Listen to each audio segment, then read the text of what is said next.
Praise the Lord. Praise the Lord. Hallelujah. Hallelujah. ഈ കഴിഞ്ഞ സമയത്ത് ദൈവത്തിൻ്റെ വചനം നമ്മൾ കേൾക്കുകയായിരുന്നു.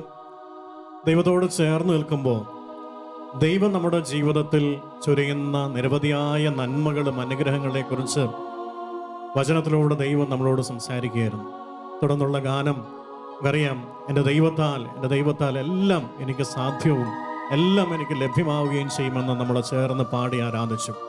ഈ രാത്രിയിൽ നമ്മുടെ എല്ലാ നിയോഗങ്ങളിലും ദൈവത്തിൻ്റെ കൃപ കടന്നു വരാൻ വേണ്ടി ദാഹത്തോടെ നമ്മൾ പ്രാർത്ഥിക്കാം. തുടർന്നുള്ള സമയം പ്രധാനപ്പെട്ട വചന ശുശ്രൂഷയിലേക്ക് നമ്മൾ കടക്കുകയാണ്. നമുക്കറിയാം, പുറപ്പാടിൻ്റെ പുസ്തകം 15:26 തിരുവചനത്തിൽ അവിടെ ഈശോ പ്രകാരം ദൈവം നമ്മളോട് ഇപ്രകാരം പറയുന്നുണ്ട്: ഞാൻ നൽകുന്ന കൽപ്പനകളും ചട്ടങ്ങളും ശ്രദ്ധാപൂർവം നീ പാലിച്ചാൽ മഹാമാരികളൊന്നും നിന്റെ മേൽ കടന്നു വരാൻ ഞാൻ അനുവദിക്കുകയില്ല എന്ന് വചനം വളരെ കൃത്യമായി പറയുകയാണ്. പ്രിയപ്പെട്ടവരെ, ദൈവത്തിൻ്റെ വചനം, ദൈവത്തിൻ്റെ കൽപ്പനകൾ, ദൈവത്തിൻ്റെ ചട്ടങ്ങൾ അത് ദൈവത്തിൻ്റെ കൽപ്പനയാണെന്നുള്ള ബോധ്യത്തോടെ ഹൃദയത്തിൽ സ്വീകരിച്ചനുസരിച്ചാൽ നമ്മുടെ ഇടയിലുള്ള എല്ലാ മഹാമാരികളും തകർച്ചകളും മാറിപ്പോകുമെന്ന് വചനം നമ്മളെ ഓർപ്പിക്കുകയാണ്. പ്രിയപ്പെട്ടവരെ, തുടർന്നുള്ള സമയത്ത് ദൈവം തൻ്റെ വചനത്തിലൂടെ വീണ്ടും നമ്മളോട് സംസാരിക്കുമ്പോൾ കർത്താവ് ഒരു കാര്യം കൂടി ആ വചനത്തിലൂടെ ചേർക്കുന്നുണ്ട്: ഞാൻ നിങ്ങളെ സുഖപ്പെടുത്തുന്ന കർത്താവാണ്. ഞാൻ നിങ്ങളെ സുഖപ്പെടുത്തുന്ന കർത്താവാണ്. സുഖപ്പെടുത്തുന്ന ദൈവത്തിൻ്റെ വചനം സ്വീകരിക്കാനായിട്ട് നമുക്ക് ഈ സമയം ഒരുങ്ങാം. ഇന്ന് ഈ ശുശ്രൂഷയിൽ നമ്മളെ സഹായിക്കുന്നത് ചങ്ങനാശ്ശേരി അതിരൂപതാംഗമായ ബഹുമാനപ്പെട്ട ആന്റണി കാച്ചങ്കോട് അച്ഛനാണ്. അച്ഛനിന്ന് വെഞ്ഞാറമൂട് അമല ധ്യാന കേന്ദ്രത്തിൻ്റെ ഡയറക്ടറായിട്ട് ശുശ്രൂഷ ചെയ്യുന്നു. ഈ നാളുകളിൽ ദൈവം അത്ഭുതകരമായ രീതിയിൽ അഭിഷേകം ചെയ്ത് അച്ഛനെ വചന ശുശ്രൂഷ മേഖലയിൽ ഉപയോഗിച്ചുകൊണ്ടിരിക്കുന്നു. നമുക്ക് സ്നേഹപൂർവ്വം വിശ്വാസത്തോടെ അച്ഛനിലൂടെ ദൈവത്തിൻ്റെ പരിശുദ്ധാത്മാവ് നമുക്ക് നൽകുന്ന ദൂത് ശ്രദ്ധാപൂർവ്വം ശ്രവിക്കുകയും അനുഗ്രഹം പ്രാപിക്കുകയും ചെയ്യാം.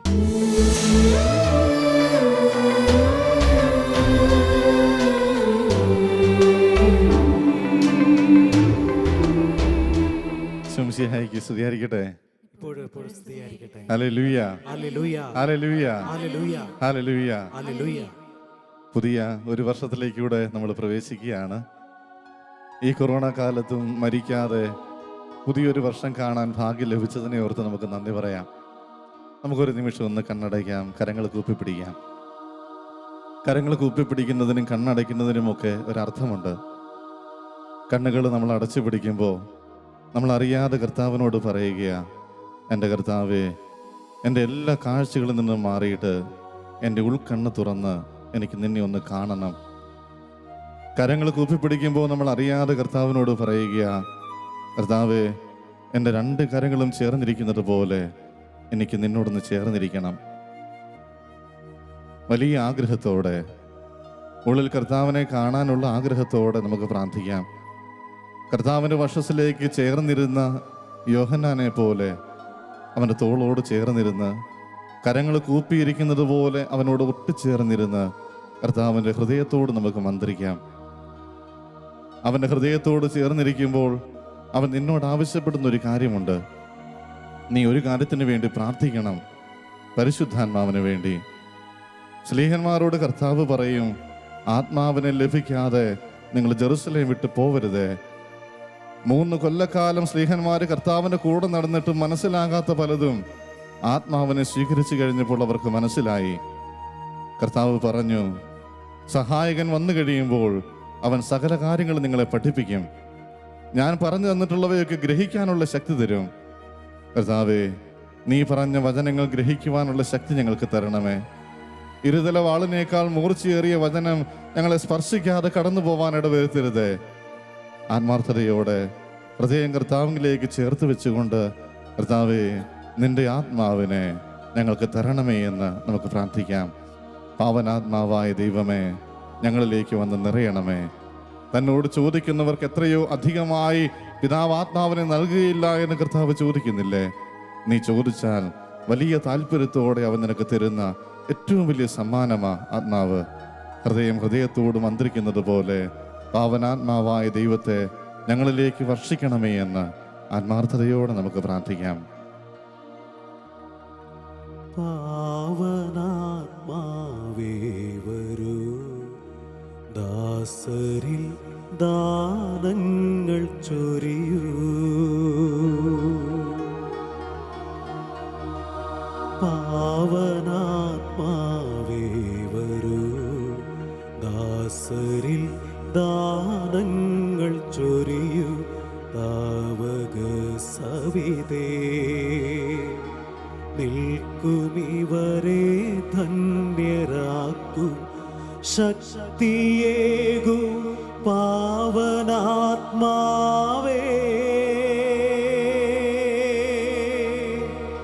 സപ്തദാനം തൂകി ഞങ്ങളിൽ ഭക്തരിൽ നിറഞ്ഞിടേണമേ.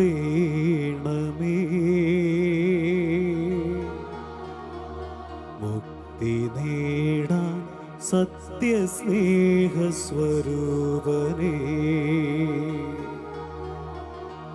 ശക്തിയേകൂ പാവനാത്മാവേ.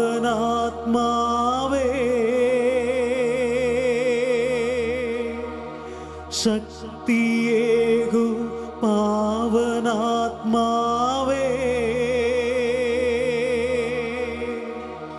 സപ്തദാനം തൂകി ഞങ്ങളിൽ ഭക്തരിൽ നിറഞ്ഞിടേണമേ.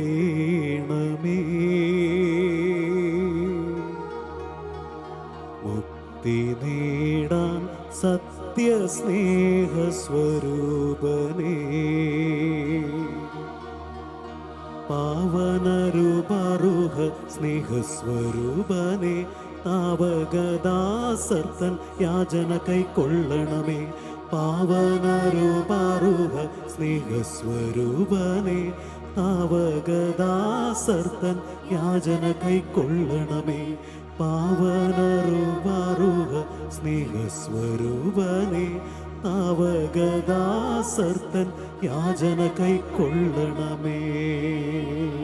ഉൽപ്പത്തി പുസ്തകം 18-ാം അധ്യായം 1 മുതലുള്ള വാക്യങ്ങൾ. മാമറയുടെ ഓക്കുമരത്തോപ്പിന് സമീപം കർത്താവ് അബ്രാഹത്തിന് പ്രത്യക്ഷനായി. വെയിൽ മൂത്ത സമയത്ത് അബ്രാഹം തൻ്റെ കൂടാരത്തിൻ്റെ വാതിൽക്കൽ ഇരിക്കുകയായിരുന്നു. അവൻ തലയുയർത്തി നോക്കിയപ്പോൾ 3 ആളുകൾ തനിക്കെതിരെ നിൽക്കുന്നത് കണ്ടു. അവരെ കണ്ട് അവൻ കൂടാരവാതിൽക്കൽ നിന്ന് എഴുന്നേറ്റ് അവരെ എതിരേൽക്കാൻ ഓടിച്ചെന്ന് നിലം താണെ അവരെ വണങ്ങി. അവൻ പറഞ്ഞു, യജമാനനെ, അങ്ങനെ സംപ്രീതനാണെങ്കിൽ അങ്ങയുടെ ദാസനെ കടന്നു പോകരുത്. കാല് കഴുകാൻ കുറച്ച് വെള്ളം കൊണ്ടുവരട്ടെ. മരത്തണലിരുന്ന് വിശ്രമിക്കുക. നിങ്ങൾ ഈ ദാസന്റെ അടുക്കൽ വന്ന നിലയ്ക്ക് ഞാൻ കുറെ അപ്പം കൊണ്ടുവരാം. വിശപ്പടക്കിയിട്ട് യാത്ര തുടരാം.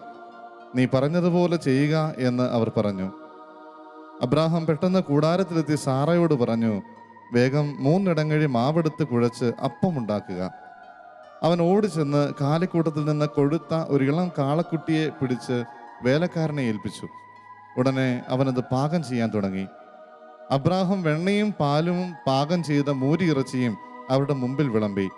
അവർ ഭക്ഷിച്ചുകൊണ്ടിരിക്കെ അവൻ മരത്തണലിൽ അവരെ പരിചരിച്ചുകൊണ്ട് നിന്നു. അവർ അവനോട് ചോദിച്ചു, നിന്റെ ഭാര്യ സാറ എവിടെ? കൂടാരത്തിലുണ്ട്, അവൻ മറുപടി പറഞ്ഞു. കർത്താവ് പറഞ്ഞു, വസന്തത്തിൽ ഞാൻ തീർച്ചയായും തിരികെ വരും. അപ്പോൾ നിന്റെ ഭാര്യ സാറായിക്ക് ഒരു മകനുണ്ടായിരിക്കും. അവന്റെ പിറകിൽ കൂടാരവാതിൽക്കൽ നിന്ന് സാറ ഇത് കേൾക്കുന്നുണ്ടായിരുന്നു. അബ്രാഹവും സാറായും വൃദ്ധരായിരുന്നു. അവർക്ക് ഗർഭധാരണ പ്രായം കഴിഞ്ഞിരുന്നു. അതിനാൽ സാറ ഉള്ളിൽ ചിരിച്ചുകൊണ്ട് പറഞ്ഞു, എനിക്ക് പ്രായമേറെയായി, ഭർത്താവ് വൃദ്ധനായി, എനിക്കിനി സന്താന ഭാഗ്യം ഉണ്ടാകുമോ? കർത്താവ് അബ്രാഹത്തോട് ചോദിച്ചു, വൃദ്ധയായ തനിക്കിനി കുഞ്ഞുണ്ടാകുമോ എന്ന് ചോദിച്ച് സാറ ചിരിച്ചത് എന്തുകൊണ്ട്? കർത്താവിന് കഴിയാത്തത് എന്തെങ്കിലും ഉണ്ടോ? നിശ്ചിത സമയത്ത് വസന്തത്തിൽ ഞാൻ നിന്റെ അടുത്ത് തിരിച്ചു വരും. അപ്പോൾ സാറായിക്ക് ഒരു മകനുണ്ടായിരിക്കും. നമ്മുടെ കർത്താവായ മിശിഹായ്ക്ക് സ്തുതി. Hallelujah, hallelujah, hallelujah. ഹല്ലേലൂയ. ഈ പുതുവത്സരത്തിൽ അച്ഛൻ നിങ്ങളുടെ മുമ്പിൽ ചോദിക്കുന്ന ഒരു ചോദ്യം ഇങ്ങനെയാണ്. നമ്മുടെ ദൈവം ജീവിക്കുന്നവനായ ദൈവമാണ്. ഈ ജീവിക്കുന്നവനായ ദൈവം നമ്മളോട് സംസാരിക്കുമോ? നമ്മളോട് ദൈവം സംസാരിക്കുമോ? പഴയ നിയമത്തിലൊക്കെ നമ്മൾ കാണുന്നുണ്ട്, അല്ലെങ്കിൽ പുതിയ നിയമത്തിലെ ബൈബിളിലൊക്കെ നമ്മൾ കാണുന്നുണ്ട്. ദൈവം പ്രത്യക്ഷപ്പെടുന്നു, ആളുകളോട് സംസാരിക്കുന്നു അല്ലേ? ദൈവം പ്രത്യക്ഷപ്പെട്ട് ആളുകളോട് സംസാരിക്കുന്നു. ഒന്ന് ഓർത്ത് നോക്കി, എന്ത് രസമായിരിക്കും അല്ലേ?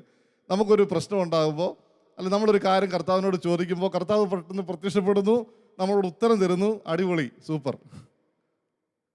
നമ്മൾ ഇതൊക്കെ ബൈബിളിലൂടെ വായിക്കുമ്പോൾ നമുക്കൊരു അത്ഭുതം തോന്നുകയാണ്. ഇവരെന്തുകൊണ്ടാണ് ഇതൊക്കെ ദൈവദൂതന്മാരാണെന്ന് പറയുന്നത് എന്ന് ബൈബിൾ ശരിക്കും വായിച്ചു നോക്കിയാൽ നമ്മൾ അന്തിച്ചു പോകും. നിങ്ങളൊന്ന് ഓർത്ത് നോക്കിയാൽ, ഈ അബ്രാഹത്തിൻ്റെ അടുത്തോട്ട് അബ്രാഹം ഒരു ദിവസം മരത്തണലിരുന്ന് വിശ്രമിച്ചുകൊണ്ടിരിക്കുമ്പോൾ 3 പേര് നടന്നു വരികയാണ്. സാധാരണ മനുഷ്യരെ പോലെ 3 പേര് നടന്നു വരുന്നു. അബ്രാഹം അവരെ താണു വീണ് കുമ്പിടുന്നു. കാരണം അതിഥി സൽക്കാര പ്രിയനാണ് അബ്രാഹം. താണു വീണ് കുമ്പിടുന്നു. പിന്നീടുള്ള സംഭവങ്ങളൊക്കെ നമ്മൾ വായിച്ച് കേൾക്കുന്നുണ്ട്. ഈ മനുഷ്യർ 3 പേര് ദൈവമാണെന്ന് ഇപ്പോൾ നമ്മൾ വായിക്കുമ്പോൾ നമുക്ക് മനസ്സിലാക്കാൻ എളുപ്പമുണ്ട്. നമ്മുടെ സ്ഥാനത്ത് നിന്നുകൊണ്ട് ചിന്തിച്ച് നോക്കണം. നമ്മളിങ്ങനെ ഒരു പ്രശ്നത്തിന് നടുക്ക് നിൽക്കുകയാണ്. പിള്ളേരൊന്നുമില്ല, മക്കളൊന്നുമില്ല. നമ്മളിങ്ങനെ ഒരു പ്രശ്നത്തിന് നടുക്ക് നിൽക്കുകയാണ്. ഒരു 3 പേര് വരുന്നു, നമ്മളവരെ ശുശ്രൂഷിക്കുന്നു, സാധാരണ പോലെ അവരെ പറഞ്ഞു വിടുന്നു. അവർ നമ്മളോട് പറയുകയാണ്, അടുത്ത വർഷം വരുമ്പോൾ നിനക്കൊരു പുത്രനുണ്ടാവും. ഈ ദൈവദൂതന്മാർ വന്നു, അരുളപ്പാടുകൾ കിട്ടി എന്നൊക്കെ നമ്മൾ ഇപ്പോൾ പറയുമ്പോൾ നമുക്കൊരു അത്ഭുതം തോന്നുകയില്ല. പക്ഷെ അവർക്കന്നത് തിരിച്ചറിയാനായിട്ട് പറ്റി എന്നുള്ളത് വലിയ കാര്യമാണ്. എൻ്റെ പ്രിയമുള്ളവരെ, അവർക്ക് മാത്രമല്ല, നമുക്കും കൃത്യമായിട്ട് തമ്പുരാൻ കർത്താവിൻ്റെ സ്വരം കേൾക്കാൻ പറ്റും. നമ്മളോട് കർത്താവ് വന്ന് സംസാരിക്കും. എത്ര അനുഭവങ്ങൾ നമുക്കുണ്ടല്ലേ, എത്ര അനുഭവങ്ങൾ. ചില കാര്യങ്ങൾ നമ്മുടെ തീരുമാനമല്ല, ഒരു നിസ്സാര കാര്യത്തിലൂടെ നമ്മുടെ അടുത്ത് വന്നൊന്ന് പറഞ്ഞു, ഞാൻ അത് ചെയ്തു, അത് വലിയ അത്ഭുതമായിട്ട് മാറി. ചില കാര്യങ്ങൾ നമ്മളുടെ മനസ്സിൽ തോന്നുന്ന സമയത്ത് അതിനെ അങ്ങ് അവഗണിച്ചു. പിന്നീട് ചില കാര്യങ്ങൾ സംഭവിച്ചു കഴിയുമ്പോൾ നമ്മൾ ഓർക്കണം, അന്ന് എൻ്റെ മനസ്സിൽ അങ്ങനെ വന്നതായിരുന്നു, അതങ്ങ് ചെയ്താൽ മതിയായിരുന്നു അല്ലേ. നമ്മുടെ അടുത്തേക്ക് കർത്താവ് എപ്പോഴും നമ്മുടെ എല്ലാ കാര്യത്തിലും ഇടപെട്ടുകൊണ്ട് കർത്താവ് നിൽപ്പുണ്ട്. പക്ഷെ അത് തിരിച്ചറിയാനായിട്ട് പറ്റുക എന്നുള്ളതാണ് പ്രധാനപ്പെട്ട കാര്യം. നമ്മൾ ബൈബിൾ ഇങ്ങനെ വായിച്ചു പോകുമ്പോൾ ഇതുപോലെ ദൈവം സംസാരിച്ചു എന്ന് ബൈബിളിൽ എഴുതപ്പെട്ടിരിക്കുന്ന കാര്യങ്ങൾ അങ്ങനെ നമുക്കങ്ങ് കാണാൻ ഇഷ്ടമാണ്. പക്ഷേ അവരുടെ സ്ഥാനത്ത് നിന്നുകൊണ്ട് ചിന്തിച്ചു നോക്കിയാൽ നമുക്ക് അത്ഭുതം തോന്നും. ഇവരെങ്ങനെ ഇത് വിശ്വസിച്ചു, ഇവരെങ്ങനെ ഇത് ദൈവദൂതനാണെന്ന് തിരിച്ചറിഞ്ഞുവെന്ന് അല്ലെ. ന്യായാധിപന്മാരുടെ പുസ്തകത്തിൽ 13-ാം അധ്യായം 6-ാമത്തെ വാക്യം, അത് മനോവയുടെ ഭാര്യ, അതായത് സാംസന്റെ അമ്മ മനോവയോട് പറയുന്നൊരു കാര്യമാണ്. സാംസൺ ദൈവത്താൽ പ്രത്യേകമായിട്ട് തിരഞ്ഞെടുക്കപ്പെട്ട ആളാണ്, നാസിർ വ്രതക്കാരനാണ് എന്നൊക്കെ ദൈവദൂതൻ വന്നിട്ട് പറഞ്ഞു. നമ്മളിപ്പോൾ പ്രസംഗിക്കുമ്പോഴും പറയുമ്പോഴും ഒക്കെ പറയാൻ എളുപ്പമാണ്. പക്ഷേ ഈ സാംസന്റെ അമ്മ മനോവ ഭർത്താവിനോട് പറയുന്ന വാക്യം ഒന്ന് ശ്രദ്ധിക്കണം. അതായത് അവൾ പറയുകയാണ്, അവൾ ഭർത്താവിനോട് പറഞ്ഞു, ഒരു ദൈവ പുരുഷൻ എൻ്റെ അടുത്ത് വന്നു, അവൻ്റെ മുഖം ദൈവദൂതൻ്റേതുപോലെ പേടിപ്പെടുത്തുന്നതാണ്. എവിടെ നിന്ന് വരുന്നുവെന്ന് അവനോട് ഞാൻ ചോദിച്ചില്ല, അവൻ പേര് പറഞ്ഞില്ല. ബാക്കി കാര്യങ്ങളൊക്കെ പറഞ്ഞു. അതും വിശ്വസിച്ച് ഭർത്താവിൻ്റെ അടുത്ത് പോയി പറയാണ്. ഏതോ ഒരുത്തൻ വന്ന് ബാധക്കെ ബെല്ലടിച്ച് അവൻ വന്ന് പറഞ്ഞിട്ട് പോയി. അവൾ പിന്നീട് നിന്ന് ചിന്തിച്ചത് മനസ്സിലാക്കുകയാണ്, ഇത് ദൈവദൂതനാണ്. അവൾ അത് വിശ്വസിക്കുകയാണ്. എന്ന് പറഞ്ഞാൽ പിറ്റേ ദിവസം മുതൽ അവൻ അനുഷ്ഠിക്കേണ്ട കാര്യങ്ങളാണ് അവിടെ പറഞ്ഞിട്ട് പോവുക. നമ്മുടെ വീട്ടിൽ വന്നിട്ട് ഇതുപോലെ ഒരുത്തൻ വന്നിട്ട് പറഞ്ഞിട്ട് പോവുകയാണ്. കാര്യം ശരിയാണ്, നമുക്ക് നല്ല ഐശ്വര്യമുള്ള മുഖമായിട്ടൊക്കെ തോന്നി, ശരിയാണ്. പക്ഷെ എന്നും പറഞ്ഞ് പിറ്റേ ദിവസം മുതൽ വീഞ്ഞോ ലഹരി പാനീയങ്ങളോ നീ കുടിക്കരുത്. സ്ഥിരമായിട്ട് കുടിച്ചുകൊണ്ടിരിക്കുന്ന ആളാണെങ്കിൽ പിറ്റേ ദിവസം മുതൽ കുടിക്കാതിരിക്കുമോ? ഇല്ല. ഇത് ദൈവദൂതനാണ് എന്നത് സ്വാഭാവികമായിട്ട് ആളുകളെ പോലെയാണ് ദൈവദൂതന്മാർ വരുന്നത്. പക്ഷെ ഇത് തിരിച്ചറിയുക എന്ന് പറയുന്നതാണ് പ്രധാനപ്പെട്ട കാര്യം. ഇത് വന്നത് ദൈവദൂതനാണ്, ദൈവദൂതൻ്റെ സംസാരമാണതെന്ന് അവർക്ക് മനസ്സിലാക്കണമെങ്കിൽ ഇത് നമ്മൾ വിചാരിക്കുന്നത്, നമ്മൾ ചില നാടകങ്ങളൊക്കെ കണ്ടിട്ടുണ്ട്. അപ്പോൾ ഈ നാടകങ്ങൾക്കകത്ത് ദൈവം സംസാരിക്കുന്നതെന്ന് പറയുമ്പോൾ അപ്പുറത്തുനിന്ന് ഒരു ലൈറ്റ് ഇങ്ങനെ മിന്നും, ഇതാ ഞാൻ, അടിപൊളി, നമുക്ക് എളുപ്പമുണ്ട്. അങ്ങനെയൊക്കെയാണ് ദൈവം വന്നതെങ്കിൽ നമുക്ക് വിശ്വസിക്കാൻ എളുപ്പമുണ്ടായിരുന്നു, കാര്യങ്ങൾ ചെയ്യാൻ എളുപ്പമുണ്ടായിരുന്നു. പക്ഷേ ദൈവം എപ്പോഴും നമ്മളോട് സംസാരിക്കുന്നത് സാധാരണ രീതിയിലാണ്. നമ്മൾ പ്രതീക്ഷിക്കുന്നത് ഇത് അതിമാനുഷികമായിട്ടുള്ള രീതിയിലായതുകൊണ്ട് നമ്മൾ ഒരിക്കലും ഇത് തിരിച്ചറിയുന്നില്ല എന്നുള്ളതാണ്. അതുകൊണ്ട് തമ്പുരാൻ കർത്താവ് പറയുന്ന കാര്യങ്ങൾ നമ്മൾ കൃത്യമായിട്ടൊന്ന് മനസ്സിലാക്കുക. കർത്താവ് ആളുകളുടെ മുമ്പിൽ പ്രത്യക്ഷപ്പെട്ടത് എങ്ങനെയാണ്, അവരെങ്ങനെയാണ് ഇത് മനസ്സിലാക്കിയത് എന്ന് നമുക്ക് മനസ്സിലാക്കിയെങ്കിൽ, നമ്മൾ വചനം വായിച്ച് മനസ്സിലാക്കിയെങ്കിൽ നമുക്ക് ദൈവദൂതന്മാർ നമ്മുടെ അടുത്തേക്ക് വരുമ്പോൾ നമുക്ക് മനസ്സിലാവുകയുള്ളൂ. അല്ലെങ്കിൽ ദൈവിക അരുളപ്പാടുകൾ കിട്ടുമ്പോൾ നമുക്ക് മനസ്സിലാവുകയുള്ളൂ അല്ലേ. നിങ്ങൾ ഓർത്ത് നോക്കിയേ, നോഹ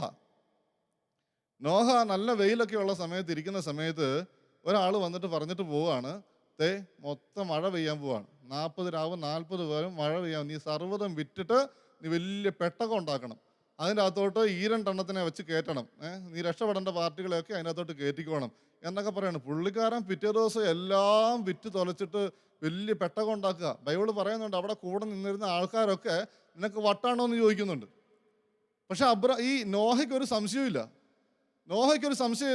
ഒരു തോന്നലുണ്ടായതാണ്. ആ തോന്നലിൻ്റെ ബലത്തിൽ അവൻ പോവുക. കാരണം എന്നറിയാവോ, അവൻ്റെ ചിന്ത എപ്പോഴും ദൈവീകമായിട്ടുള്ള ചിന്തയായിരുന്നു. അതുകൊണ്ട് അവൻ്റെ തോന്നലുകൾ പോലും ദൈവത്തിൻ്റെ ഹിതമാണ്, ദൈവത്തിൻ്റെ അരുളപ്പാടാണ് എന്ന് തിരിച്ചറിയാൻ അവന് പറ്റി. ഈ പറയുന്നത് ഓരോന്നും നിങ്ങൾ ഓർത്തോണം കേട്ടോ. അബ്രാഹത്തിന് ദൈവത്തിൻ്റെ ദൂതൻ വന്നിട്ട് സാധാരണ മനുഷ്യനെ പോലെ വന്ന് പറഞ്ഞിട്ട് പോയി. അവനത് വിശ്വസിച്ചു. നോഹയ്ക്കൊരു തോന്നലുണ്ടായി. അതാണ് അവൻ്റെ ദൈവഹിതമായിട്ട് അവൻ മനസ്സിലാക്കിയത്, ദൈവത്തിൻ്റെ സ്വരമായിട്ട് അവൻ മനസ്സിലാക്കിയത്. അതനുസരിച്ച് അവൻ പ്രവർത്തിച്ചു. ദൈവം പറഞ്ഞതനുസരിച്ച് പ്രവർത്തിച്ചപ്പോൾ അത് നന്മയായിട്ട് മാറി. അവൻ്റെ രക്ഷയ്ക്ക് അത് കാരണമായി. അതിനെ അവഗണിച്ച ഒത്തിരി പേരുണ്ട്. മോശയെ കർത്താവ് തെരഞ്ഞെടുത്ത് ഫറവോയുടെ അടുത്തേക്ക് അയച്ചു. അവനോട് കൃത്യമായിട്ടെല്ലാം വിവരിച്ചു കൊടുക്കുന്നുണ്ട്. ഇന്നത് സംഭവിക്കാൻ പോവുക.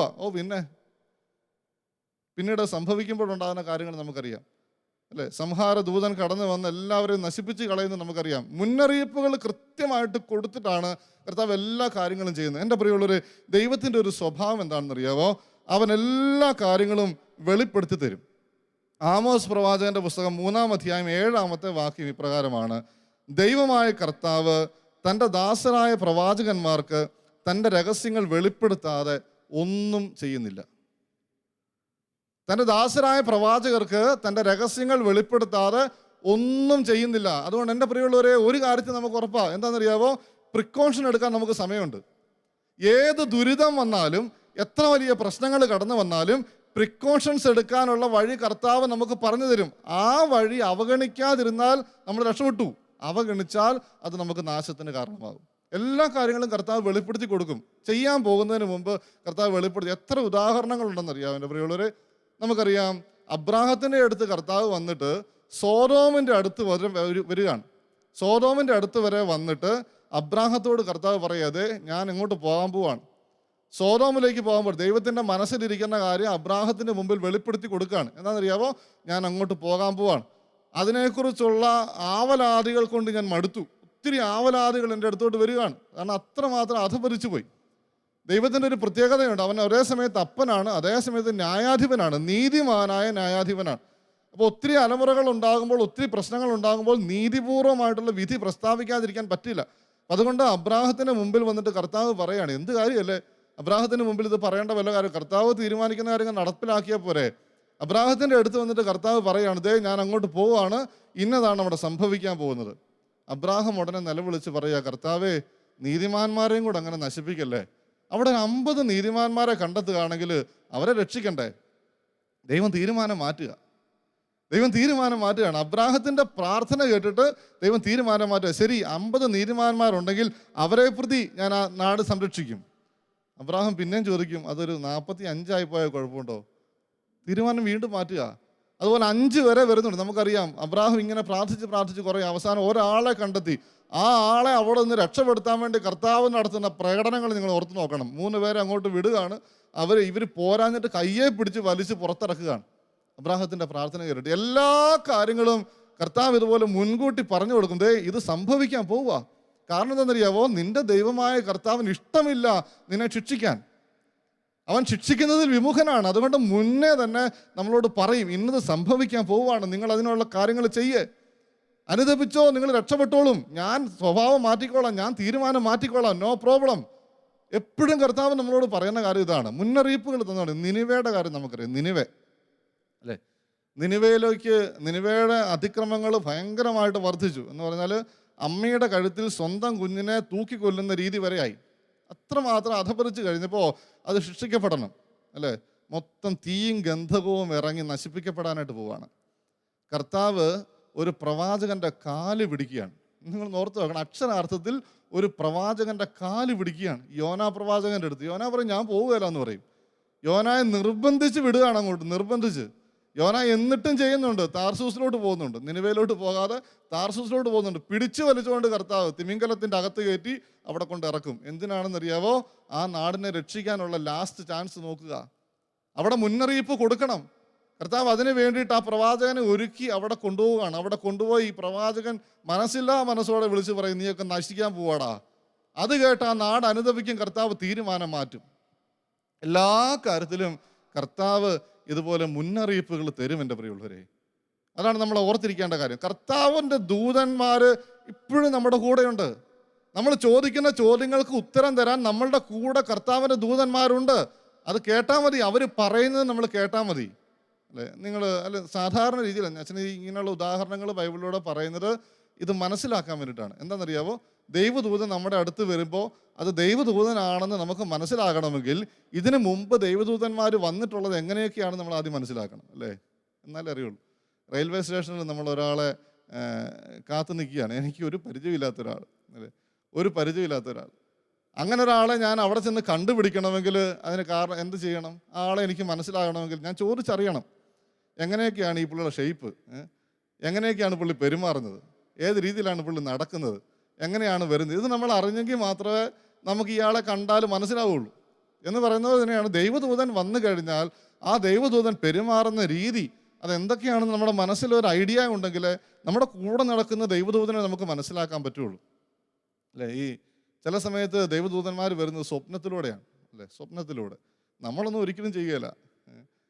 ഈ നമ്മുടെ യൗസേപ്പ് പിതാവ് ഒരു ദിവസം ഭയങ്കര ആകുലചിത്തനായിട്ടിരിക്കുകയാണ്. എന്ന് പറഞ്ഞാൽ ഭാര്യ എന്ന് പറയപ്പെടുന്ന ആൾ ഗർഭിണിയായി, താൻ അറിഞ്ഞിട്ട് പോലുമില്ല. എന്നാൽ രഹസ്യത്തിൽ ഉപേക്ഷിക്കാം എന്ന് തീരുമാനം എടുത്തുകൊണ്ട് കിടക്കുകയാണ്.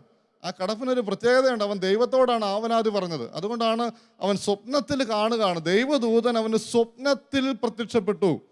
സ്വപ്നത്തിൽ പ്രത്യക്ഷപ്പെട്ടിട്ട് അവനോട് പറയുകയാണ്, നീ ശങ്കിക്കേണ്ട, അവൾ പരിശുദ്ധാത്മാവിനാലാണ് ഗർഭിണിയായിരിക്കുന്നത്, ഒരു കുഴപ്പമില്ല, നീ ധൈര്യമായിട്ട് കല്യാണം കഴിച്ചു. പിറ്റേ ദിവസം പുള്ളി പോയി കല്യാണം കഴിക്കുകയാണ്. നമ്മളാണ് ചെയ്യുമോ? നമ്മളാണെങ്കിൽ പറയും, ഞാൻ ഇന്നലെ ഒരു സ്വപ്നം കണ്ടായിരുന്നു, മാലാഖ ഇങ്ങനെ ചിറകൊക്കെ വെച്ചുകൊണ്ട് വന്നായിരുന്നു, ശരിയാണോ എന്നറിയത്തില്ല, എന്നാലും ശരിയാവുകയില്ല. എൻ്റെ പ്രിയമുള്ളവരെ, ദൈവവുമായി ബന്ധപ്പെട്ട് നിൽക്കുമ്പോൾ നമ്മുടെ സ്വപ്നങ്ങൾ പോലും ദൈവത്തിൻ്റെ സംസാരമായിട്ട് മാറും. നമ്മുടെ ചിന്തകൾ പോലും ദൈവത്തിൻ്റെ സംസാരമായിട്ട് മാറും. നീ ആവലാതി പറയുന്നത് ദൈവത്തോടാണെങ്കിൽ ഉറപ്പാണ് ദൈവം നിന്നോട് സംസാരിച്ചിരിക്കും. അത് 100% ഉറപ്പാണ്. ആവലാതി പറയുന്നത് ദൈവത്തോടായിരിക്കണം. അതാണ് എൻ്റെ പ്രത്യേകത. ഈ പരിശുദ്ധ അമ്മയുടെ കാര്യം എങ്ങനെ? പരിശുദ്ധ അമ്മയുടെ അടുത്തോട്ട് ദൈവദൂതൻ കടന്നു വന്നു, അവളുടെ അടുത്ത് ചെന്ന് പറഞ്ഞു, അങ്ങനെയാണ് പറയുക. അതായത് നമ്മൾ ഈ നാടകത്തിൻ്റെ അകത്തും അല്ലെങ്കിൽ ഈ സിനിമയ്ക്കകത്തോ കാണിക്കുന്നത് പോലെ ഒരു പെട്ടെന്ന് അങ്ങോട്ട് ഒരു പ്രകാശം അങ്ങോട്ട് വന്നിട്ട് ഇങ്ങനെ ഒന്നുമില്ലായ്മയിൽ നിന്ന് ഒരാളങ്ങോട്ട് പ്രത്യക്ഷപ്പെട്ടിട്ട് പറയുമൊന്നുമല്ല. ഒരാൾ വാതുക്കെ വന്ന് നിന്ന് അവളുടെ അടുത്ത് വന്നിട്ട് പറയുകയാണ്, നീ പരിശുദ്ധാത്മാവിനാൽ ഗർഭിണിയാകും. ഈ സഖറിയ അൽത്താരയിലേക്ക് കയറി ധൂപാർച്ചന നടത്തുന്ന സമയത്ത് ധൂപപീഠത്തിനരികെ ഒരാൾ ഇരിക്കുകയാണ്. ഒരു സാധാരണ മനുഷ്യൻ ഇരിക്കുകയാണ്. പുള്ളിയാണ് വന്നിട്ട് പറയുന്നത്, നിനക്കൊരു കുഞ്ഞിനെ കിട്ടും. എൻ്റെ പ്രിയമുള്ളവരെ, നമ്മുടെ ചിന്ത ദൈവീകമാകുമ്പോൾ, നമ്മുടെ സംസാരം ദൈവത്തോടാകുമ്പോൾ നമ്മുടെ അടുത്ത് വരുന്ന ദൈവദൂതനെ കണ്ടെത്താൻ നമുക്കൊരു ബുദ്ധിമുട്ടും ഉണ്ടാവില്ല. അല്ലെങ്കിൽ ഒരിക്കലും നമ്മൾ മനസ്സിലാക്കുകയില്ല അത് ദൈവദൂതനായിരുന്നുവെന്ന്. അവസാനം എല്ലാം സംഭവിച്ചു കഴിയുന്നത് വരെ എത്ര പ്രാവശ്യം വാണിംഗ് തന്നിട്ടും എത്ര പ്രാവശ്യം മുന്നറിയിപ്പ് തന്നിട്ടും അത് അവഗണിച്ച് പോയി അവസാനം നിലയില്ലാ കയത്തിലേക്ക് താണു പോകുമ്പോഴാണ് നമുക്ക് മനസ്സിലാവുന്നത്, അയ്യോ എന്നോടിത് ദൈവം തന്ന മുന്നറിയിപ്പാണിതല്ലോ ഇതെന്ന്. അങ്ങനെ ഒരിക്കലും സംഭവിക്കാൻ ഇടവരരുത്. ഇതുപോലെ ഒത്തിരിയേറെ അനുഭവങ്ങൾ ബൈബിളിലൂടെ നമുക്ക് കണ്ടെത്താനായിട്ട് പറ്റും. സാധാരണ രീതിയിലാണ് ദൈവം നമ്മുടെ അടുത്തേക്ക് കടന്നു വരിക. ദൈവം അരുളപ്പാടുകൾ ചെയ്യുക. മോശ ഒരു കത്തുന്ന മുൾപ്പടർപ്പ് കാണാൻ വേണ്ടി പോയതാണ്, അല്ലേ? കത്തുന്ന മുൾപ്പടർപ്പ്, അവിടെയാണ് ഒരു ശബ്ദം മാത്രം കേൾക്കുന്നത്, അല്ലേ? ഒരു അത്ഭുതം പോലെ ദൈവത്തിൻ്റെ പ്രത്യക്ഷപ്പെടൽ ഉണ്ടാകുന്ന ഒരു സംഭവം അതാണ്. പക്ഷെ ഞാൻ ഓർത്തിട്ടുണ്ട്, ഈ മോശയുടെ സ്ഥാനത്ത് ഞാനായിരുന്നുവെങ്കിൽ ഒറ്റ ഓട്ടമായിരുന്നു. ആ പോയ വഴിക്ക് പുല്ല് മുളയ്ക്കുകയില്ല.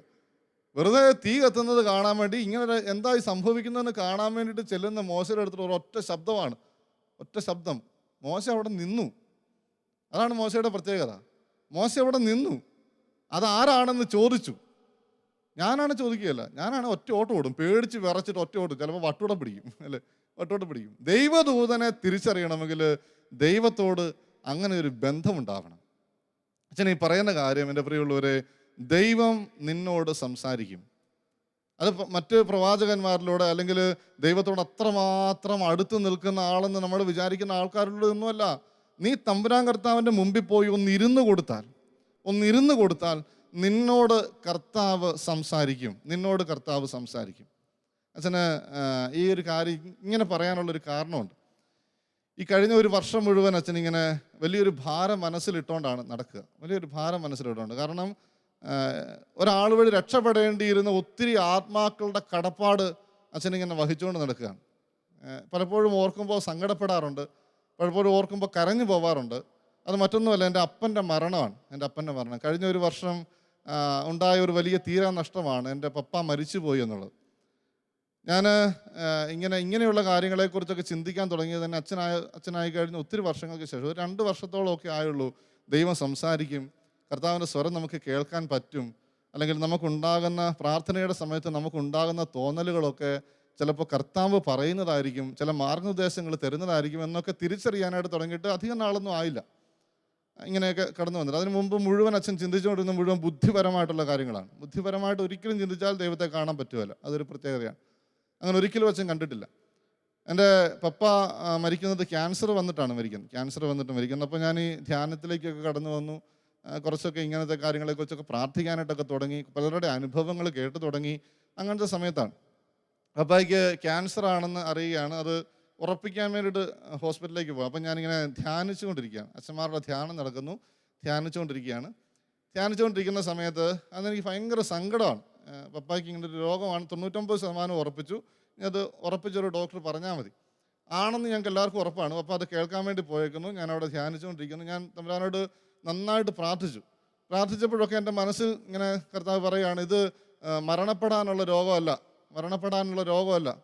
ഞാനിങ്ങനെ കേൾക്കുന്നുണ്ട്, എനിക്ക് തോന്നലുകളുണ്ട്. അപ്പോൾ ഞാൻ തമ്പുരാനോട് പറഞ്ഞു, കർത്താവ് എനിക്കൊരു ഉറപ്പ് തരണം, ഇത് നീ സുഖപ്പെടുത്താനുള്ള രോഗമാണെങ്കിൽ നീ ഒരു കാര്യം ചെയ്യണം, എനിക്ക് ഓപ്ഷൻസ് തരരുത്. അച്ഛൻ ഇത് നിങ്ങളോട് പറയുന്നത് തമ്പുരാൻ കർത്താവ് എന്നെ തല്ലി പഠിപ്പിച്ചതുപോലെ പഠിപ്പിച്ചിട്ടും ഞാൻ വിശ്വസിക്കാഞ്ഞത് കൊണ്ട് ഉണ്ടായ നഷ്ടത്തെക്കുറിച്ച് പറയാൻ വേണ്ടിയിട്ടാണ്. അച്ഛനെ തന്നെ കുറ്റപ്പെടുത്തിക്കൊണ്ട് അച്ഛൻ പറയുകയാണ്. അച്ഛൻ്റെ വലിയൊരു ഭാരം മനസ്സിലുള്ളത് കൊണ്ടാണ് അച്ഛൻ ഇത് പറയുന്നത്. അതുകൊണ്ടാണ് ഈ വർഷം ആദ്യത്തെ സമയത്ത് തന്നെ അച്ഛൻ ഈ കാര്യം നിങ്ങളോട് പറയുക.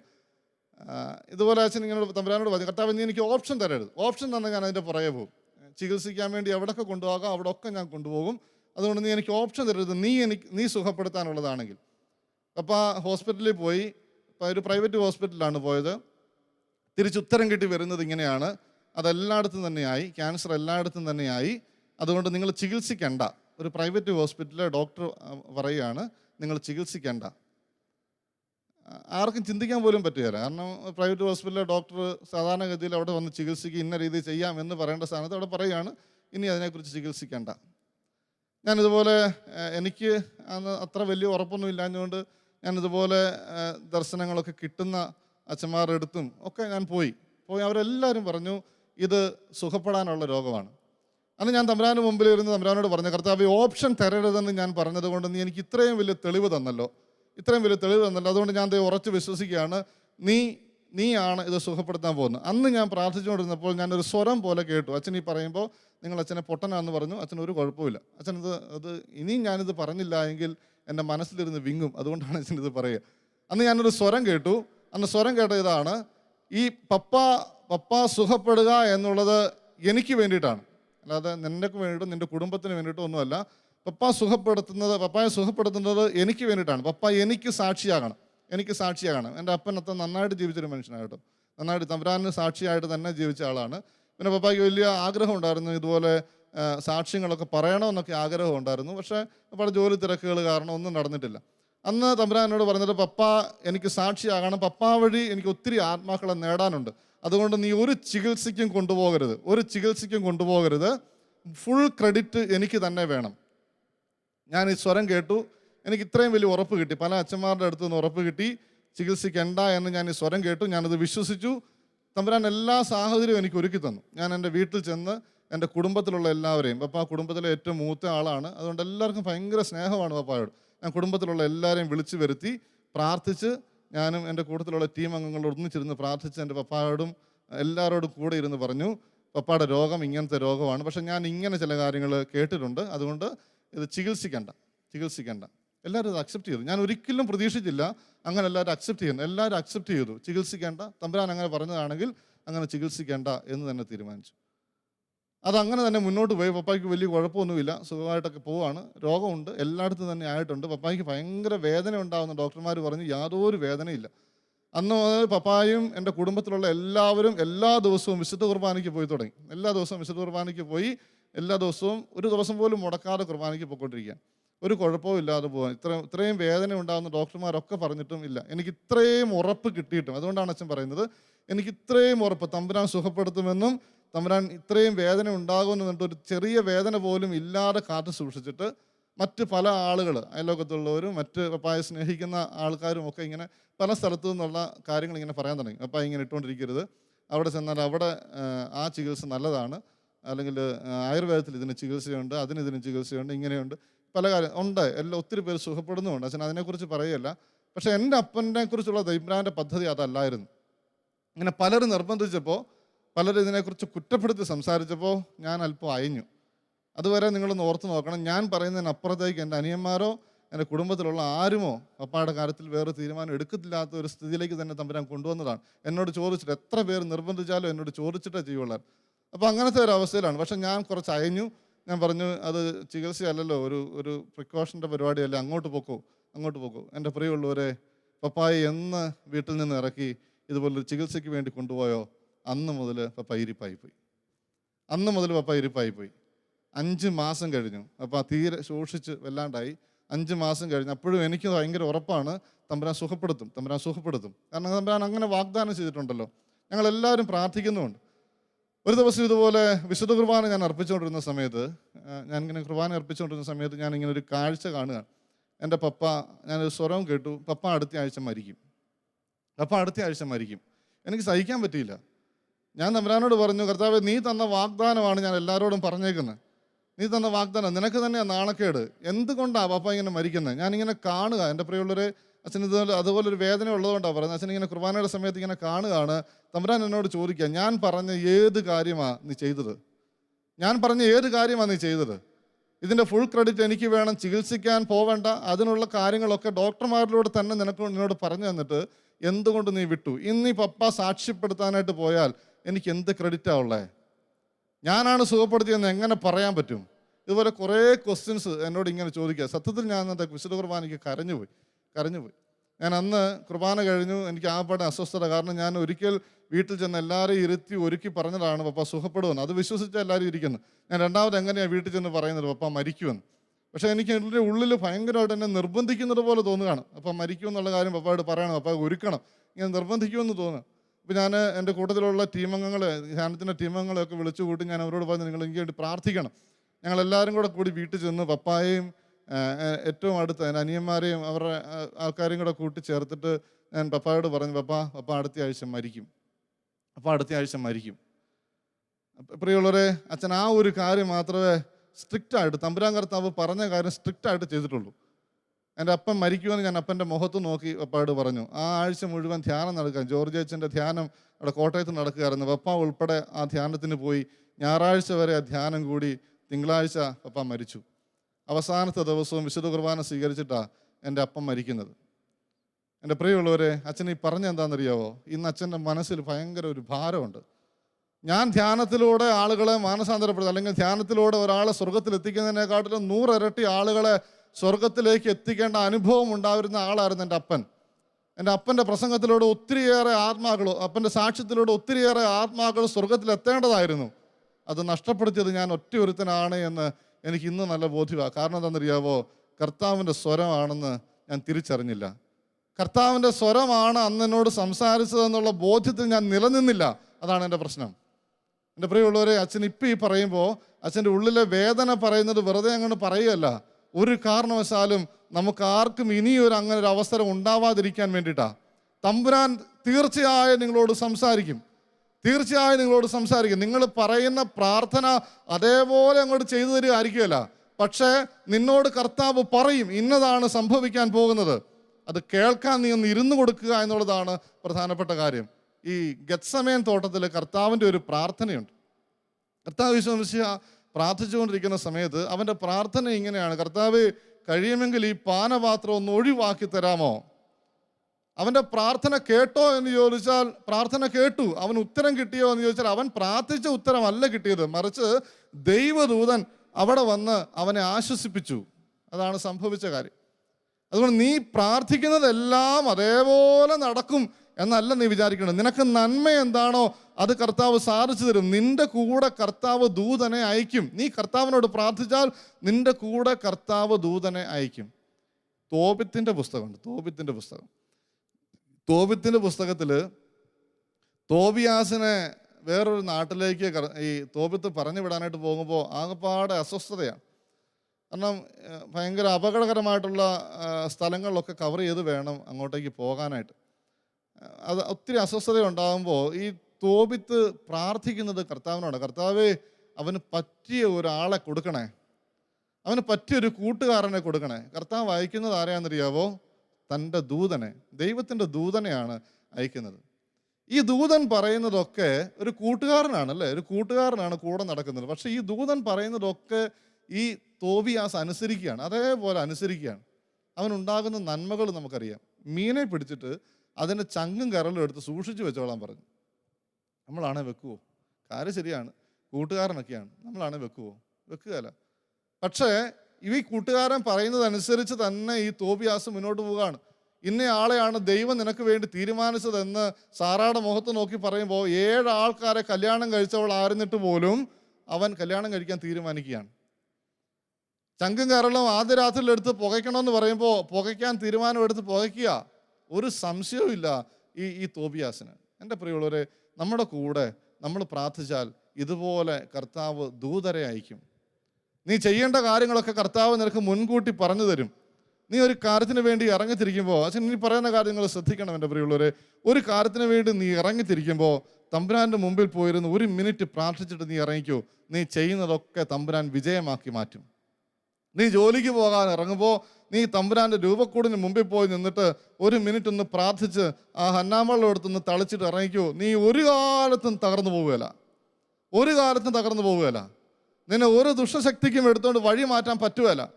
നിന്റെ മക്കള് നിന്റെ വീട്ടിൽ നിന്ന് ഇറങ്ങി പോകുമ്പോൾ ഒന്ന് കൈ വിരിച്ചു പിടിച്ച് അല്ലെങ്കിൽ ഒന്ന് കൈ കൂപ്പി പിടിച്ച് ആ തിരുസ്വരൂപത്തിൻ്റെ മുമ്പിൽ പോയി നിന്ന് പ്രാർത്ഥിച്ചിട്ട് ഇറക്കി വിട്ടു. ആ സ്കൂളിൽ പഠിപ്പിക്കുന്ന മുഴുവൻ കാര്യവും ഗ്രഹിച്ചിട്ട് ആ കുഞ്ഞുങ്ങൾ കയറി വരുള്ളൂ. ഒരപകടവും നിങ്ങളുടെ കുഞ്ഞുങ്ങൾക്ക് ഉണ്ടാവുകയില്ല.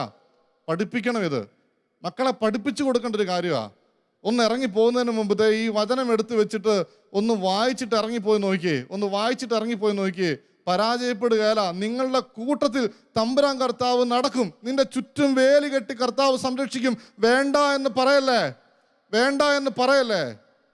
എൻ്റെ പ്രിയമുള്ളവരെ, ഇങ്ങനത്തെ ചില കാര്യങ്ങൾ മാറ്റി നിർത്തിയതാ നമ്മുടെയൊക്കെ തകർച്ചയ്ക്ക് കാരണമായിട്ടുള്ളത്.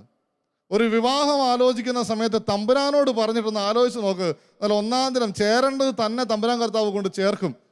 അബ്രാഹാം മകന് ഭാര്യ അന്വേഷിച്ച് വിടുന്നത് ഒരു ദാസനെയാണ്, കുടുംബക്കാരെ പോലെയല്ല, ഒരു ദാസനെയാണ് വിടുന്നത്.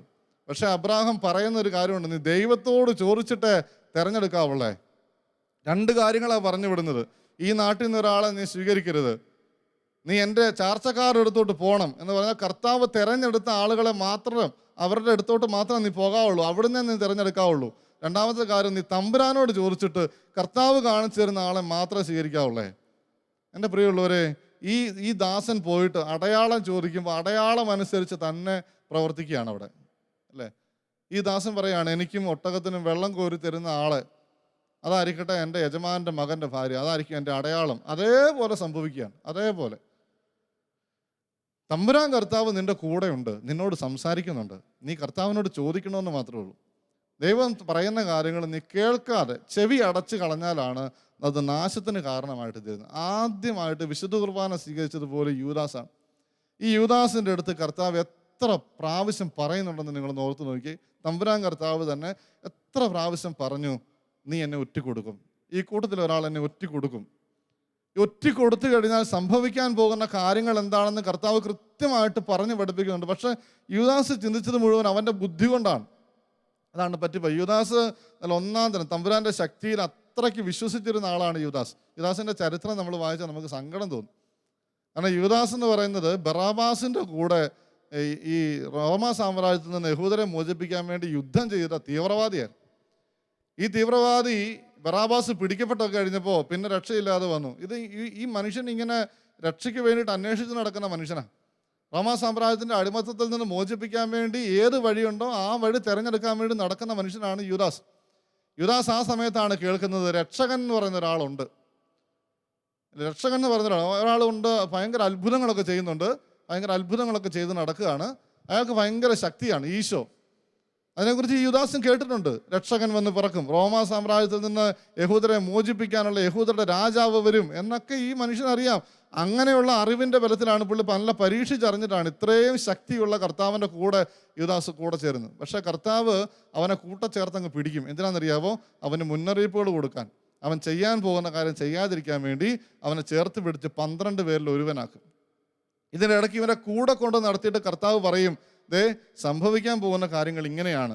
ഒരാളെന്നെ ഒറ്റ കൊടുത്തു കഴിഞ്ഞാൽ എനിക്ക് സംഭവിക്കാൻ പോകുന്നത് ഞാൻ ഇതുപോലെ തല്ലുമേടിക്കും, എൻ്റെ മുഖത്ത് അവർ തുപ്പും, എന്നെ അടിക്കും, എന്നെ കൊല്ലും എന്നൊക്കെ കർത്താവ് യൂദാസ് കേൾക്കെ അവനോട് പറഞ്ഞു കൊടുക്കുകയാണ്.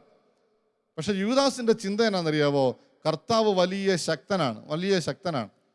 ഈ വലിയ ശക്തി അവൻ പ്രകടിപ്പിക്കാത്തതാണ് ഈ കുഴപ്പം, പ്രകടിപ്പിക്കാത്തത്. അതുകൊണ്ട് യൂദാസ് തന്നെയാണെന്നാണ് പറയപ്പെടുക. യൂദാസാണ് ഈശോയെ രാജാവാക്കാൻ വേണ്ടി ശ്രമിക്കുക. രാജാവായാൽ യുദ്ധം ചെയ്യുമല്ലോ, രാജാവാക്കാൻ വേണ്ടി ശ്രമിക്കുന്നതെന്നൊക്കെയാണ് പറയുക. അവസാനം യൂദാസ് ഒരു ചിന്ത തീരുമാനിക്കുകയാണ്, കർത്താവിനെ ഒറ്റ കൊടുത്തു കഴിഞ്ഞാൽ അവർ കർത്താവിനെ പീഡിപ്പിക്കും. ദേഹം നൊന്തു കഴിയുമ്പോൾ കർത്താവ് തനി സ്വഭാവം പ്രകടിപ്പിക്കും. കർത്താവ് ഒന്ന് തനി സ്വഭാവം പ്രകടിപ്പിച്ച ഒറ്റ ഒരുത്തും നേരെ നിൽക്കാൻ പറ്റില്ല. കാരണം യൂദാസിന് അത്രയ്ക്ക് ഉറപ്പാണ്. യൂദാസ് കർത്താവിനെ ഒറ്റ കൊടുത്തു. യൂദാസിൻ്റെ ചിന്ത 30 വെള്ളിക്കാശ് കയ്യിലും കിട്ടും, കർത്താവ് രക്ഷപ്പെട്ട് തിരിച്ചു വരും. കാരണം ഇതിനു മുമ്പ് പല പ്രാവശ്യം കർത്താവ് രക്ഷപ്പെട്ട് വന്നത് യൂദാസ് കണ്ടിട്ടുണ്ട്. കാരണം തള്ളിയിടാൻ വേണ്ടി ശ്രമിക്കുമ്പോൾ കർത്താവ് അവരുടെ ഇടയിൽ അപ്രത്യക്ഷനായിപ്പോയി, അവരുടെ ഇടയിലൂടെ കടന്നുപോയി. പല പ്രാവശ്യം അതുപോലെ സംഭവിച്ചിട്ടുണ്ട്. ആ പ്രതീക്ഷയിലാണ് യൂദാസ് ഈ 30 വെള്ളിക്കാശിൻ്റെ കർത്താവിന് ഒറ്റ കൊടുക്കുന്നത്. അല്ലായിരുന്നുവെങ്കിൽ 30 വെള്ളിക്കാശം മേടിച്ചുകൊണ്ട് അവൻ്റെ വഴിക്ക് പോയാൽ മതിയായിരുന്നു. യൂദാസ് ഒറ്റ കൊടുത്തിട്ട് കർത്താവ് തിരിച്ചു വരുന്നത് നോക്കി നിൽക്കുക. അപ്പോഴാണ് കർത്താവ് ഇത്രമാത്രം തല്ല് മേടിച്ചിട്ടും തിരിച്ച് പ്രതികരിക്കാതെ നിൽക്കുന്നത് കാണുക. അതുകൊണ്ടാണ് യൂദാസ് തിരിച്ച് അവിടെ ചെന്നിട്ട് ഇതൊക്കെ എറിഞ്ഞിട്ട്, ദേ ഇത് നിങ്ങൾ എടുത്തോ, എൻ്റെ കർത്താവിന് എനിക്ക് തിരിച്ചു തന്നാൽ മതി എന്ന് പറയുക. അവരത് തിരിച്ചു തരാതെ വരുമ്പോൾ ഞാൻ ചെയ്ത തെറ്റ് ഒരിക്കലും കർത്താവിന് പോലും പൊറുക്കാൻ പറ്റാത്ത തെറ്റാണെന്ന് പറഞ്ഞ് അവനത് എറിഞ്ഞു കളഞ്ഞിട്ട് ആത്മഹത്യ ചെയ്തു. എത്ര പ്രാവശ്യം തമ്പുരാൻ കർത്താവ് മുന്നറിയിപ്പ് കൊടുത്തതാ, കൂടെ നടത്തി മുന്നറിയിപ്പ് കൊടുത്തതാ. എൻ്റെ പ്രിയമുള്ളവരെ, ഈ മുന്നറിയിപ്പുകളെ അവഗണിച്ചാലേ നമ്മൾ നാശത്തിലേക്ക് പോവുള്ളൂ. ഈ മുന്നറിയിപ്പുകൾ മനസ്സിലാക്കണമെങ്കിൽ എന്ത് ചെയ്യണമെന്നറിയാവോ? കർത്താവിൻ്റെ സ്വരം നീ കേൾക്കണമെങ്കിൽ നീ എന്ത് ചെയ്യണമെന്നറിയാവോ? ഈ തമ്പുരാൻ കർത്താവിൻ്റെ ദൂതന്മാർ വന്ന് പറയുന്ന കാര്യങ്ങൾ നിനക്ക് കേൾക്കാൻ, അത് തിരിച്ചറിയാൻ പറ്റണമെങ്കിൽ എന്ത് ചെയ്യണമെന്നറിയാവോ?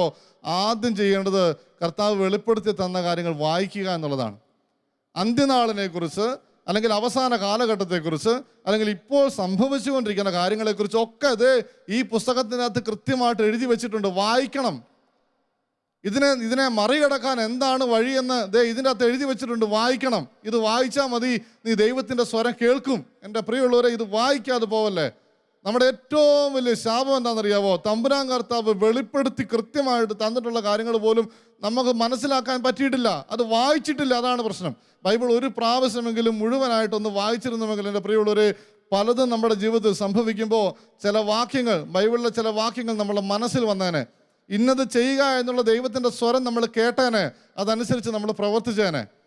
എൻ്റെ പ്രിയമുള്ളവരെ, തമ്പുരാൻ കർത്താവ് നമ്മുടെ കൂടെ നടക്കുന്നവനാണ്, നിന്നോട് സംസാരിക്കാൻ ആഗ്രഹിക്കുന്നവനാണ്. തമ്പുരാൻ്റെ കൂടെ ഒന്ന് ഇരുന്ന് കൊടുക്കണം. ഈ മർത്താ മറിയത്തിൻ്റെ കാര്യത്തിൽ മർത്ത ഇങ്ങനെ കർത്താവിന് വേണ്ടിയിട്ട് ചങ്ക് പറിച്ച് നടക്കുകയാണ്. കർത്താവിനെ എങ്ങനെ സന്തോഷിപ്പിക്കണമെന്ന് ആഗ്രഹിച്ച് ഇതുപോലെ ഓടി നടക്കുന്ന ഒരു സ്ത്രീ. അത് എന്ത് കഷ്ടപ്പെടുന്നത്. പക്ഷേ മറിയം ഒന്ന് കാൽക്കിൽ ഇരുന്ന് കൊടുത്തു. കർത്താവ് പറഞ്ഞു, അവളാ നല്ലത് തിരഞ്ഞെടുത്തത്. കർത്താവ് നമ്മളെക്കുറിച്ച് ഇതുപോലെ ആഗ്രഹിക്കുന്നുണ്ട്. എൻ്റെ പ്രിയമുള്ളവരെ, ഒന്ന് ഇരുന്ന് കൊടുത്താൽ അവൻ നമ്മളോട് സംസാരിക്കും. ആ കാൽക്കിൽ ഒന്ന് ഇരുന്ന് കൊടുത്താൽ അവൻ സംസാരിക്കുന്നത് കേൾക്കാൻ പറ്റും. നിന്റെ ആവലാദികൾ നീ കർത്താവിനോട് പറഞ്ഞാൽ തമ്പുരാൻ കർത്താവ് കൃത്യമായിട്ട് അതിനുള്ള ഉത്തരങ്ങൾ തരും. അതുകൊണ്ട് എൻ്റെ പ്രിയമുള്ളവരെ, തമ്പുരാൻ ആഗ്രഹിക്കുന്നത് പോലെ ഒന്നിരുന്ന് കൊടുത്താൽ തമ്പുരാൻ നമ്മളോട് സംസാരിക്കുന്നത് നമുക്ക് കേൾക്കാം. അച്ഛൻ ഈ പറയുന്നത് ഇത്രയും ഉദാഹരണങ്ങൾ അച്ഛൻ നിങ്ങളോട് പറഞ്ഞത് ഇന്നും തമ്പുരാൻ കർത്താവ് നമ്മളുടെ കൂടെയുണ്ട് എന്നത് സൂചിപ്പിക്കാൻ, നമ്മളോട് സംസാരിക്കുന്നുണ്ട് എന്ന് പറയാൻ. അതുകൊണ്ട് ഈ ഒരു കാര്യം നമ്മൾ മറന്നു പോകരുത്. കർത്താവ് നമ്മളോട് സംസാരിക്കും. അതിനുവേണ്ടി നീ ഒത്തിരി സ്ഥലത്തൊന്നും ഓടി നടക്കണ്ട. നിന്നോട് വ്യക്തിപരമായി കർത്താവ് സംസാരിക്കും. നിന്നോട് മാത്രമായി കർത്താവ് സംസാരിക്കും. ഓരോ കാര്യത്തിലും കർത്താവിന് അഭിപ്രായമുണ്ട്. നീ ചെയ്യുന്ന ഓരോ കാര്യത്തിലും കർത്താവിന് അഭിപ്രായമുണ്ട്. നീ അത് കേൾക്കണം. നീ ഒരു സ്റ്റെപ്പ് വെക്കാനായിട്ട് പോകുമ്പോൾ തമ്പുരാനോടൊന്ന് പറഞ്ഞിട്ട് ചെയ്തോ, തമ്പുരാൻ നിന്റെ കയ്യെ പിടിച്ചുകൊണ്ട് നടത്തും, ഉറപ്പാണ്. ഏത് വഴിയിലൂടെ പോകണമെന്നുള്ളത് കർത്താവ് നിന്നോട് പറയും, ഉറപ്പാണ്. നിന്റെ വീട്ടിലൊരു അസ്വസ്ഥത ഉണ്ടാവുന്നുണ്ടോ, നീ വേറെ ഒരിടത്തും കരയാൻ പോകണ്ട. തമ്പുരാൻ കർത്താവിൻ്റെ മുന്നിൽ പോയി ഒരു 10 മിനിറ്റ് ഇരുന്നേ, ഒന്ന് 10 മിനിറ്റ് ഇരുന്നേ. അല്ലെങ്കിൽ എവിടെയെങ്കിലും ഒരു നിത്യാരാധന ചാപ്പലോടത്ത് പോയി ഒരു 10 മിനിറ്റ് തമ്പുരാൻ്റെ മുമ്പിൽ പോയി ഒന്ന് ഇരുന്നേ. തമ്പുരാൻ നിന്നെ കൃത്യമായിട്ട് പറഞ്ഞ് നടത്തിക്കോളും. അതുകൊണ്ട് എൻ്റെ പ്രിയമുള്ളവരെ, നമുക്കൊന്ന് കണ്ണടയ്ക്കാം. തമ്പുരാൻ നമ്മളോട് സംസാരിക്കുന്നുണ്ട്, കൃത്യമായി സംസാരിക്കുന്നുണ്ട്. അതിൻ്റെ സ്വരം ഒന്ന് കേൾക്കാൻ നമ്മളൊന്ന് ഇരുന്ന് കൊടുത്താൽ മതി. കഴിഞ്ഞ ഒരു കാലഘട്ടം മുഴുവൻ കർത്താവിനോട് എന്തെല്ലാം കാര്യങ്ങൾ പറഞ്ഞിട്ടുണ്ട് ഒന്ന് ചിന്തിച്ച് നോക്കിയാൽ മനസ്സിലാകും. ചില സ്വപ്നങ്ങളിലൂടെ, ചില വ്യക്തികളിലൂടെ, എനിക്ക് പരിചയം പോലും ഇല്ലാത്ത ചില വ്യക്തികൾ എൻ്റെ അടുത്ത് വന്നിട്ട് ചില കാര്യങ്ങൾ പറഞ്ഞത്, അതുപോലെ ചെയ്തിരുന്നുവെങ്കിൽ അത് കൃത്യമായിട്ട് എനിക്ക് നന്മയായേനെ എന്ന് ഞാൻ പിന്നീട് ചിന്തിച്ചിട്ടില്ലേ? ചില വൈദികരിലൂടെ ചില സമയത്ത്, ചില വലിയ അസ്വസ്ഥത ഉണ്ടായിരുന്ന സമയത്ത്, വെറുതെ നടന്നു പോയ സമയത്ത് കേട്ട ചില വചനങ്ങൾ, ചില കാര്യങ്ങൾ പറഞ്ഞു തന്നത്, അത് ഞാൻ അന്ന് സ്വീകരിച്ചിരുന്നുവെങ്കിൽ, ചില സമയത്ത് ഞാനൊന്ന് ബൈബിൾ തുറന്നു നോക്കിയപ്പോൾ ചില വചനങ്ങൾ കിട്ടിയത്, അത് ഞാനൊന്ന് തുറന്നു നോക്കിയത്, അത് എൻ്റെ മനസ്സിലേക്ക് പതിപ്പിച്ചിരുന്നുവെങ്കിൽ, അതനുസരിച്ച് ഞാനൊന്ന് ജീവിച്ചിരുന്നുവെങ്കിൽ എനിക്കിത് സംഭവിക്കുകയില്ലായിരുന്നുവെന്ന് എനിക്ക് തോന്നിയിട്ടുണ്ടോ? പലപ്പോഴും ചില സ്വരങ്ങൾ കേൾക്കുന്നത്, ചില കാര്യങ്ങൾ ഞാൻ കാണുന്നതൊക്കെ ദൈവത്തിൻ്റെ തീരുമാനങ്ങളായിരുന്നുവെന്ന് പിന്നീടാണ് ഞാൻ തിരിച്ചറിയുക. ഇനിയെങ്കിലും എൻ്റെ കർത്താവേ, എൻ്റെ പ്രശ്നങ്ങളുടെ മുമ്പിൽ നിൻ്റെ അടുത്ത് വന്നൊന്ന് ചേർന്നിരിക്കുവാൻ, നിൻ്റെ സ്വരം ഒന്ന് കേൾക്കുവാനുള്ള കൃപ തരണമേ എന്ന് നമുക്ക് ആത്മാർത്ഥതയോടെ പ്രാർത്ഥിക്കാം. കരങ്ങൾ നമുക്ക് നെഞ്ചോടൊന്ന് ചേർത്ത് വയ്ക്കാം. എൻ്റെ നല്ല തമ്പുരാനെ, എൻ്റെ ഹൃദയത്തിൽ വാഴുന്നവനെ, എൻ്റെ ഹൃദയത്തിലിരുന്ന് എൻ്റെ ആത്മാവിൻ്റെ സ്വരമായി എന്നോട് സംസാരിക്കുന്നവനെ, എൻ്റെ കൂടെ എൻ്റെ കരം പിടിച്ച് നടക്കുവാൻ എനിക്ക് വേണ്ടി മാത്രമായ ഒരു കാവൽ ദൂതനെ സൃഷ്ടിച്ചവനെ, നിൻ്റെ സ്വരം കേൾക്കുവാനുള്ള കൃപ തരണമേ. ആത്മാവിലേക്ക് കർത്താവെ നിന്നെ സ്വീകരിച്ചിരുത്തുവാനുള്ള കൃപ തരണമേ. ഞാൻ ഏത് വഴിക്ക് ഇറങ്ങുമ്പോഴും തമ്പുരാനെ നിന്നോടൊന്ന് പറഞ്ഞിട്ട് പോകുവാനുള്ള മനസ്സിൻ്റെ ഒരുക്കം എനിക്ക് തരണമേ. ഞാൻ ഇറങ്ങിപ്പോകുമ്പോഴും നടക്കുമ്പോഴും ഒക്കെ നിൻ്റെ സംരക്ഷണത്തിൻ്റെ കീഴിലാണെന്നുള്ള ബോധ്യം എനിക്ക് തരണമേ. ഏതൊരു കാര്യം തീരുമാനിക്കുന്നതിന് മുമ്പും നിന്നോട് ചോദിച്ച് തീരുമാനിക്കാനുള്ള കൃപ തരണമേ എന്ന് നമുക്ക് പ്രാർത്ഥിക്കാം. പരിശുദ്ധ അമ്മാതാവേ, ഞങ്ങളോടൊപ്പം എപ്പോഴുമുള്ള സഹായകയായവളെ, കാനായിലെ കല്യാണ നാളിൽ അവരുടെ അത്യാവശ്യങ്ങളിലൊക്കെ ഇടപെട്ടവളെ, ദൈവത്തിൻ്റെ സ്വരം സ്വീകരിക്കുവാൻ ഉള്ള കൃപയ്ക്ക് വേണ്ടി നീ പ്രാർത്ഥിക്കണമേ. കാനായിലെ കല്യാണ നാളിൽ അവരുടെ ആവശ്യങ്ങൾക്ക് ഉത്തരം കൊടുത്തത് നീയല്ല, നീ പറഞ്ഞത് ഇപ്രകാരമാണ്: അവൻ നിന്നോട് പറയുന്നത് എന്താണോ അത് ചെയ്യേ. ഇന്നും അവൻ നിന്നോട് പറയുന്നത് എന്താണോ അത് ചെയ്യുമെന്ന് നീ ഞങ്ങളോട് പറയുമ്പോൾ ഞങ്ങളുടെ കാതുകൾ തുറക്കാൻ കൂടി കർത്താവിനോട് പ്രാർത്ഥിക്കണമേ. ഞങ്ങളുടെ കണ്ണുകൾ, ആത്മീയമായ കണ്ണുകൾ തുറക്കുവാനുള്ള കൃപയ്ക്ക് വേണ്ടി കൂടെ ഞങ്ങൾക്ക് വേണ്ടി പ്രാർത്ഥിക്കണമേ. നന്മ നിറഞ്ഞ മറിയമേ സ്വസ്തി, കർത്താവ് അങ്ങയുടെ കൂടെ സ്ത്രീകളിൽ അങ്ങ് അനുഗ്രഹിക്കപ്പെട്ടവളാകുന്നു. അങ്ങയുടെ ഉദരത്തിൻ ഫലമായി ഈശോ അനുഗ്രഹിക്കപ്പെട്ടവനാകുന്നു. പരിശുദ്ധ മറിയമേ, തമ്പുരാന്റെ അമ്മേ, പാപികളായ ഞങ്ങൾക്ക് വേണ്ടി ഇപ്പോഴും ഞങ്ങളുടെ മരണസമയത്തും തമ്പുരാനോട് അപേക്ഷിക്കണമേ. ആമേൻ. പിതാവിൻ്റെയും പുത്രൻ്റെയും പരിശുദ്ധാത്മാവിൻ്റെയും നാമത്തിൽ ആമേൻ.